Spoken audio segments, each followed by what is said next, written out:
इस लेक्चर में चौरी चौरा इंसिडेंट के बारे में डिस्कस करेंगे। ये चौरी चौरा की घटना क्या है और अभी रिसेंटली न्यूज में क्यों है। रिसेंटली न्यूज में इसलिए है क्योंकि इसके 100 साल पूरे हो गए, 100 ईयर हो गए जब ये चौरी चौरा इंसिडेंट हुआ था, ये घटना घटित हुई थी। तो इसके घटने के उपलक्ष्य में ही जो इसके फ्रीडम स्ट्रगल यानी कि फ्रीडम फाइटर थे जिन्होंने फ्रीडम स्ट्रगल की, उन हीरोज को ट्राइब्यूट पेड किया अभी हमारे प्राइम मिनिस्टर ने, इसलिए न्यूज में आया। चौरी चौरा एक टाउन है, शहर है यूपी की गोरखपुर डिस्ट्रिक्ट में। तो इस टाउन में ही ये इंसिडेंट हुई थी, ये घटना हुई थी, जिसकी वजह से इसको चौरी चौरा इंसिडेंट कहा जाता है। कब हुई थी ये 4 फरवरी 1922 को हुई थी। ये एक वॉयलेंट इंसिडेंट था, हिंसात्मक घटना थी, ये हिंसा हुई थी। क्या हुआ था कि एक लार्ज क्राउड आया था, बहुत बड़े क्राउड में लगभग 225 लगभग लोग आए थे यहाँ पे, और पुलिस स्टेशन को आग लगा दी। और इस पुलिस स्टेशन में ब्रिटिश पुलिसमैन थे, 22 पुलिसमैन जल गए। महात्मा गांधी जी ने इसकी वजह से नॉन कोऑपरेशन मूवमेंट को वापस ले लिया था, क्योंकि नॉन कोऑपरेशन मूवमेंट का ही पार्ट था ये चौरी चौरा इंसिडेंट। तो ये तो हुआ ब्रीफली। अब इसकी डिटेल जानेंगे प्रीलिम्स और मेंस के पर्सपेक्टिव से। तो अगर आपको सिर्फ इतना ही देखना है तो वीडियो को क्विट करके भाग जाओ। अब हम इसे डिटेल में पढ़ेंगे, जिसे डिटेल में पढ़ना वही आगे बढ़े। तो इसका बैकग्राउंड समझते हैं। देखो, 1 अगस्त 1920 को गांधी जी ने नॉन कोऑपरेशन मूवमेंट, असहयोग आंदोलन लॉन्च किया। इसकी स्टार्टिंग की नॉन कोऑपरेशन मूवमेंट की, गवर्नमेंट के अगेंस्ट, ब्रिटिश गवर्नमेंट के अगेंस्ट। इससे पहले एक चीज और डिस्कस करेंगे। देखो 1919 में 13 अप्रैल, ये डेट आपको याद होगी, 13 अप्रैल 1919 क्या हुआ था, किस लिए इंपॉर्टेंट है ये डेट? जलियांवाला बाग हत्याकांड हुआ था। जलियांवाला बाग मैसेकर मतलब हत्याकांड। ये मैसेकर हुआ था। इसमें आपको पता है अंग्रेजों ने कुछ लोगों पे गोलियां चलाई, लगभग 1000 से ज़्यादा लोगों को मार दिया, लेकिन ब्रिटिश गवर्नमेंट के जो डॉक्यूमेंट है उसमें सिर्फ 350 के लगभग लोग ही मारे गए थे। तो ये जलियांवाला हत्याकांड हुआ एक 1919 में। और फिर क्या हुआ, एक खिलाफत इशू हुआ। खिलाफत इशू क्या था?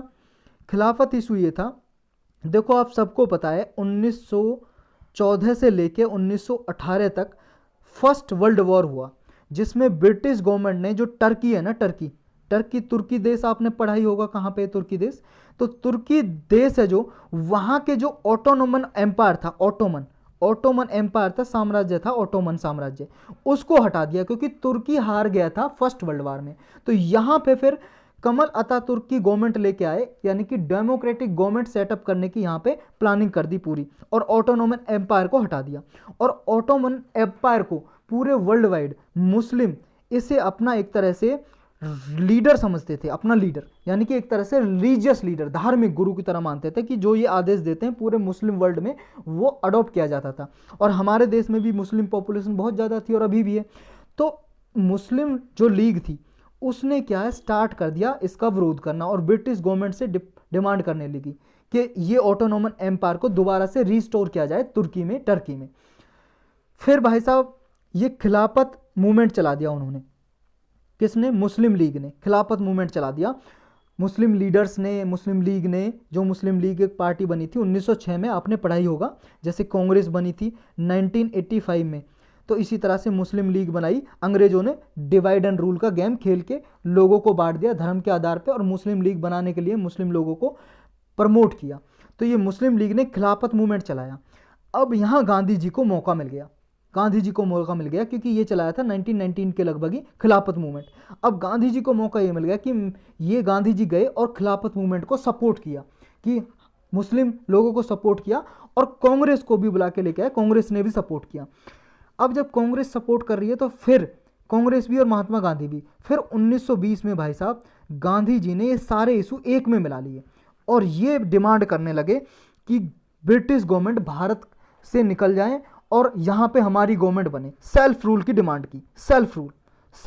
डिमांड की नॉन कोऑपरेशन मूवमेंट में। तो नॉन कोऑपरेशन मूवमेंट 1920 में लॉन्च कर दिया, और उसमें क्या क्या डिमांड रखी? 3 डिमांड थी, 3 मेजर इशू थे। पहला तो ये कि भाई साहब पहले तो जलियांवाला बाग जो मैसेकर हुआ था, हत्याकांड, उसकी जांच कराओ, इंक्वायरी कमेटी बैठाओ, उसकी जांच कराओ कि जो भी दोषी है उसको सजा दिया जाए। जो भी अंग्रेज दोषी था गोली चलवाने के लिए लोगों पे, जो बिना हथियार के लोग थे, जो सिर्फ डिस्कशन कर रहे थे वहां पे, उनके बारे में जांच हो पहले तो।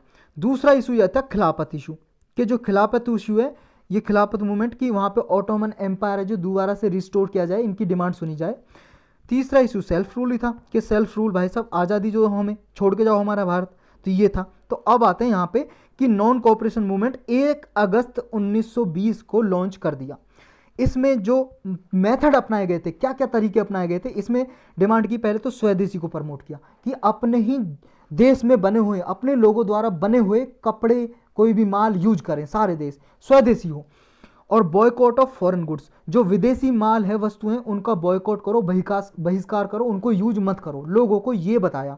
इसमें जो भी मशीनों द्वारा क्लॉथ बने हुए थे उनको बॉयकॉट करो, जो भी फॉरेन मान लो एजुकेशनल इंस्टीट्यूशन है या एडमिनिस्ट्रेटिव इंस्टीट्यूशन है उनका बॉयकॉट करो, बहिष्कार करो। और जो भी ऐसा रूलर है, राजा, जो मिसरूल करता है, कि वहाँ पे रूल सही से नहीं करता, लोगों के अधिकारों को नहीं प्रोवाइड करता है, तो उसकी भी बात मत मानो, रिफ्यूज टू असिस्ट, उनकी भी सहायता मत करो। ये इसमें डिमांड रखी गांधी जी ने और ये मेथड अपनाए।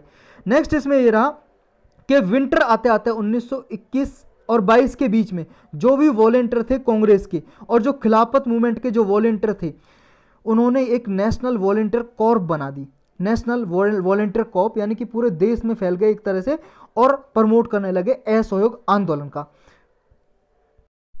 और खिलाफत मूवमेंट, इसके बारे में हमने ऊपर डिस्कस किया। ये पैन इस्लामिक फोर्सेस थी इंडिया में जो डिमांड कर रही थी ऑटोनोमस जो कैलिफ है, एम्पायर है, उसको दोबारा से रिस्टोर किया जाए। और कांग्रेस ने सपोर्ट किया था इस मूवमेंट को, गांधी जी ने भी सपोर्ट किया था और नॉन कोऑपरेशन मूवमेंट में मिला दिया था खिलाफत मूवमेंट को। अब इसके बाद इंसिडेंट है जो चौरा चौरी, ये कब हुआ और इसके बाद रिएक्शन क्या हुई, चौरा चौरी इंसिडेंट के बाद क्या क्या बदलाव हुए, और कोऑपरेशन मूवमेंट है जो नॉन कोऑपरेशन मूवमेंट, इसके बाद क्या बदलाव हुए हमारे इंडिया में, वो सारा डिस्कस करेंगे। क्योंकि यूपीएससी मेंस में ऐसे पूछ लेता है कि नॉन कोऑपरेशन मूवमेंट के क्या प्रभाव पड़े लोगों पे, हमारे इंडिया में चौरी चौरा इंसिडेंट के क्या प्रभाव पड़े, ये सब देखो। 4 फरवरी को हुआ था 1922 को। कुछ वॉलेंटियर यहाँ पे इकट्ठा हुए थे एक टाउन में, शहर में। यहाँ एक मुंडेरा बाजार था चौरी चौरा में, वहाँ यहाँ पे एक इकट्ठे हुए और एक पुलिस स्टेशन था यहाँ पे, लोकल पुलिस स्टेशन, उसके सामने इकट्ठा हुए कुछ लोग भीड़ में और यहाँ पिकेटिंग करने लगे। पिकेटिंग का मतलब होता है धरना, कि शांत बैठ गए, नारेबाजी लगा रहे हैं, धरने पे बैठ गए, ऐसे पिकेटिंग करने लगे। वो डिमांड कर रहे थे कि हमें आज़ादी दो, ऐसा कुछ, समझ रहे हो। तो यहाँ पे पुलिस ने इन पे फायर कर दिया, मतलब गोली चला दी, क्राउड पे, भीड़ पे गोलियां चला दी। कुछ लोग मारे गए, कुछ लोग इंजर्ड हो गए, घायल हो गए। तो इसी के बदले में, इन रिटेलिएशन, इसी के बदले में क्राउड ने, भीड़ ने भाई साहब पूरे पुलिस स्टेशन को आग लगा दी। अब वहां पे कुछ पुलिस स्टेशन थे, एस्केप करने की कोशिश कर रहे थे, बचने की कोशिश, निकलने की कोशिश कर रहे थे, पकड़ पकड़ के उनको मारा, पकड़ा उन्हें, फिर बैटर टू डेथ, पकड़ पकड़ के मारा उन्हें और उसी आग में फेंक दिया। और यहाँ पे उनके हथियार वगैरह सब जला दिए, डिस्ट्रॉय कर दिए। और लगभग यहाँ पे 22 पुलिसमैन मारे गए, 22 पुलिसमैन। तो इसके बाद ब्रिटिश गवर्नमेंट का क्या रिएक्शन हुआ। अब ब्रिटिश राज था, उसने क्या किया, जो भी इसके अक्यूज थे, जो भी आरोपी थे, उनको प्रोसिक्यूट किया, मुकदमा चलाया उन पे। सेशन कोर्ट था, जो अदालत थी वहाँ पे, उसने 225 लोगों में से 172 लोगों को डेथ के लिए, लोगों की जो पुलिस की डेथ हुई थी लोगों द्वारा, उस डेथ के लिए, मृत्यु के लिए लोगों को आरोपित ठहराया, अक्यूज किया 172 लोगों को। लेकिन 172 लोगों में से 19 लोगों को उन्होंने फांसी पे चढ़ा दिया, हैंग कर दिया, फांसी का दोषी, मतलब दोषी ठहरा के, कन्विक्ट ठहरा के फांसी लगा दी। अब महात्मा गांधी जी का क्या रिएक्शन हुआ इसके बाद, चौरी चौरा इंसिडेंट के बाद। देखो 4 फरवरी को हुआ ये, 4 फरवरी, 4 या 5 फरवरी, देखो कहीं पे 5 फरवरी लिखा होता है, कहीं पे 4 फरवरी, तो ये इससे कंफ्यूज मत रहो आप, 1922 बस याद रखो।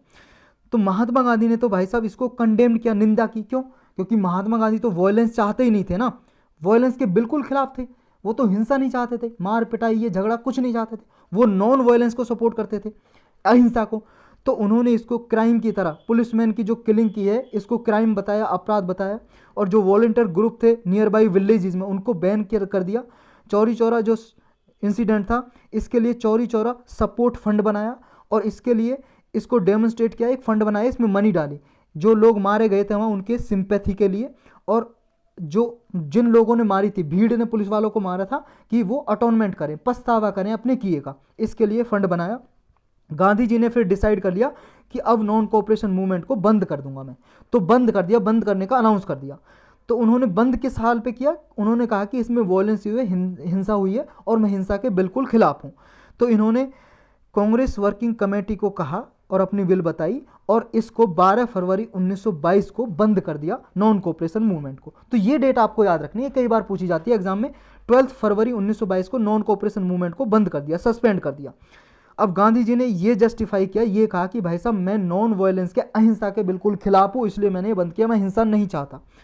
मतलब नॉन वायलेंस, अहिंसा के तो मतलब साथ हूँ ना, हिंसा के खिलाफ हूँ ना, मैंने अहिंसा बोल दिया था ना पहले, यानी कि वायलेंस मतलब हिंसा, मारपीट, झगड़ा, इसके बिल्कुल खिलाफ हूँ। और नॉन वायलेंस में मेरी फेथ है, अनसेकेबल फेथ, मतलब कोई इसे हिला नहीं सकता, कोई हटा नहीं सकता, मैं अहिंसा में विश्वास करता हूँ, तो इसलिए मैंने इसको बंद कर दिया। गांधी जी ने इस तरह से जस्टिफाई किया अपने इस बंद करने को काम को। तो फिर जो और नेशनल लीडर थे और जो नेता थे, लीडर थे, जो फ्रीडम स्ट्रगल में भाग ले रहे थे, उनका क्या रिएक्शन हुआ इसके बाद जब गांधी जी ने ये बंद किया। देखो जो यंग पीपल थे, जवाहरलाल नेहरू जी और भी लीडर थे जिन्होंने नॉन कोऑपरेशन मूवमेंट में साथ दिया, तो इससे शॉक हो गए गांधी जी के डिसीजन से। जब गांधी जी ने ये स्टॉप किया तो इससे वो अचंभित हो गए, शॉक हो गए कि ये फ्रीडम मूवमेंट की जो पोजीशन थी अभी कंसोलिडेट ही हो रही थी और सिविल रेजिस्टेंस स्टार्ट हुआ था, लोग आ गए थे बिल्कुल मारने पीटने पे, तो अंग्रेजों को घुटने टेकने ही पड़ते। तो इस समय में गांधी जी ने क्यों बंद कर दिया, इस पे शौक थे। जो सुभाष चंद्र बोस थे वो भी शौक हो गए। सुभाष चंद्र बोस जी ने यहाँ पे ये लिखा कि to sound the order of retreat just when public enthusiasm was reaching the boiling point was nothing short of calamity. कि सुभाष चंद्र बोस जी ने कहा कि जब लोगों का गुस्सा इतना बढ़ गया कि वो उबलने लगा, बाहर निकलने आया, और ये सिर्फ एक कैलेमिटी से, संकट से कम नहीं था अंग्रेजों के लिए, उस टाइम पे गांधी जी ने इसको बंद क्यों कर दिया। तो सुभाष चंद्र बोस जी ने भी विरोध किया गांधी जी के इस डिसीजन का। और बहुत सारे ऐसे थे जो गांधी जी को मानते थे बहुत ज़्यादा, जैसे principal lieutenant of Mahatma Gandhi ji थे, जैसे देशबंधु दास या चित्तरंजन दास था उनका नाम, CR दास भी बोलते थे, पंडित मोतीलाल नेहरू और लाला लाजपत राय, ये सब प्रिजन में थे। मोतीलाल नेहरू, जवाहरलाल नेहरू साथ में जेल में पड़े हुए थे भाई साहब, ये दोनों मतलब बाप बेटे थे। मोतीलाल नेहरू पिता थे जवाहरलाल नेहरू जी के, सब जेल में थे ये। इसी की वजह से, भाग लेने की वजह से, जो नॉन कोऑपरेशन मूवमेंट में भाग लिया था, अंग्रेजों ने गिरफ्तार कर लिया था इनको, जेल में डाल दिया था प्रिजन में। तो इन सब ने रिजेंटमेंट दिखाया। रिजेंटमेंट का मतलब सब ने दुख प्रकट किया कि ये क्या कर दिया गांधी जी ने, क्यों बंद कर दिया। कुछ लीडर ऐसे थे जैसे मोतीलाल नेहरू और CR दास, इन्होंने बाद में, बंद होने के बाद में, एक स्वराज पार्टी एस्टेब्लिश कर दी, स्वराज पार्टी बना दी, और कि इन्होंने कहा कि अब हम इलेक्शन लड़ेंगे, क्योंकि अंग्रेजों के वहाँ तब भी ये था कि कोई भी पार्टी बना के इलेक्शन लड़ सकता है, लड़ो। तो इन्होंने पार्टी बनानी और इलेक्शन लड़ना स्टार्ट कर दिया। और यही जिन्होंने पार्टी बनाई और इलेक्शन के सपोर्ट किया, इनको बोलते थे, मोतीलाल नेहरू, CR दास, इनको प्रो चेंजर बोलते थे, प्रो चेंजर। और जिन्होंने गांधी जी का साथ दिया, गांधी जी के मतलब पार्टी में कोई साथ नहीं दिया, प्रो चेंजर के साथ नहीं थे, उनको बोलते थे नो चेंजर, नो चेंजर। इन्होंने क्या किया, गांधी जी के साथ मिलकर चरखा वगैरह को पॉपुलराइज किया और फंड इकट्ठा किया कि ज़्यादा से ज़्यादा लोगों में जागरूकता फैलाएं और स्वदेशी को प्रमोट किया। ये सब किए नो चेंजर ने, और प्रो चेंजर ने पार्टी बनाकर इलेक्शन लड़ना स्टार्ट कर दिया। फिर जो मूवमेंट का जो विद्रोह हुआ था, बहुत सारे लीडर के डिफरेंसेस देख के, मतभेद देख के, जो इंपीरियल गवर्नमेंट थी यानी कि ब्रिटिश गवर्नमेंट थी, ये लगा कि गांधी की जो इन्फ्लुएंस है, गांधी का जो प्रभाव है, वो धीरे धीरे घट रहा है, वैन हो रहा है। यही देख के उन्होंने गांधी जी के अगेंस्ट रिएक्शन करना शुरू कर दिया ब्रिटिश गवर्नमेंट ने, और ब्रिटिश गवर्नमेंट ने गांधी जी को अरेस्ट कर लिया, गिरफ्तार कर लिया। किस चार्ज पे? सेडिशन, राजद्रोह के चार्ज पे, और 6 साल की इंप्रिजनमेंट सजा सुना दी, 6 साल की सजा सुना दी, 6 साल के लिए जेल में डाल दिया भाई साहब। सेडिशन वही चार्ज है जो आज भी हमारे देश में चल रहा है ना, कानून 1860 का कानून है भाई साहब ये, और इसका प्रोविजन है सेक्शन 124A, जो हर बार न्यूज में रहता है, कई बार हमने डिस्कस भी किया, अलग से लेक्चर में भी पढ़ा हुआ है ये सेडिशन वाला। इसी चार्ज पे गांधी जी को गिरफ्तार कर लिया और 6 साल की सजा सुना दी कोर्ट ने, और गिरफ्तार कर लिया, इंप्रिजनमेंट, कैद में डाल दिया। फिर अब इसके बाद जब ये मूवमेंट सस्पेंड हो गया, बंद हो गया नॉन कोऑपरेशन मूवमेंट, इसका क्या रिजल्ट निकला? इसमें देखो बहुत सारा डिसइल्यूजनमेंट हुआ लीडर्स के बीच में। डिसइल्यूजनमेंट मतलब भ्रम में, बहुत सारे जो नॉन कोऑपरेशन मूवमेंट में साथ दिया था, और बहुत सारे लोग ऐसे थे इसके बाद, यंगर इंडियन नेशनलिस्ट जो नौजवान थे, उनका रुख इसलिए चला गया कि कॉलोनियल रूल को नॉन वायलेंस के द्वारा नहीं हटाया जा सकता, जो अहिंसा है इसके द्वारा नहीं हटाया जा सकता, उसके लिए वायलेंस करनी पड़ेगी, लड़ना पड़ेगा ही।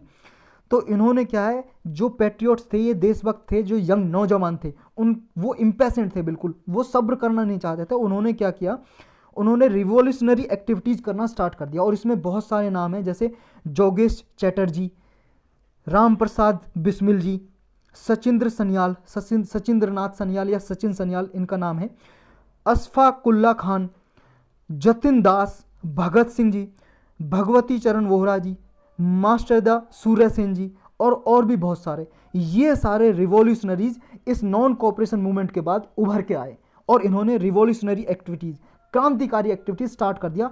वॉयलेंस एक्टिविटी, मारना पीटना, कहीं पे अंग्रेज मिल गए उनको मारा, कहीं से हथियार छीन लिए, ऐसी एक्टिविटीज स्टार्ट कर दी इन्होंने। और इसके साथ साथ क्या हुआ, नॉन कोऑपरेशन मूवमेंट का तो बिल्कुल सडन बंद हो गया, टर्मिनेशन हो गया। और खिलाफत मूवमेंट भी फिर भाई साहब एक तरह से अलग हो गया, क्योंकि जो खिलाफत लीडर थे ना, खिलाफत मूवमेंट के लीडर, उनमें भी ये भ्रम हो गया कि नॉन कोऑपरेशन मूवमेंट तो बंद कर दिया, हमारी डिमांड तो अधूरी रहेगी। ऑटोनोमन एम्पायर तो जो ऑटोनोमन एम्पायर हटाया था ब्रिटिश गवर्नमेंट ने तुर्की में से, टर्की में से, वो तो रिस्टोर हुआ ही नहीं, तो इनकी डिमांड तो पूरी हुई नहीं। तो इन लीडर में भी एक तरह से भ्रम हो गया और रिफ्ट पैदा हो गया कांग्रेस और मुस्लिम लीडर के बीच में। तो ये भी अलग अलग से हो गए थे कांग्रेस और मुस्लिम लीडर कुछ इस इंसिडेंट के बाद।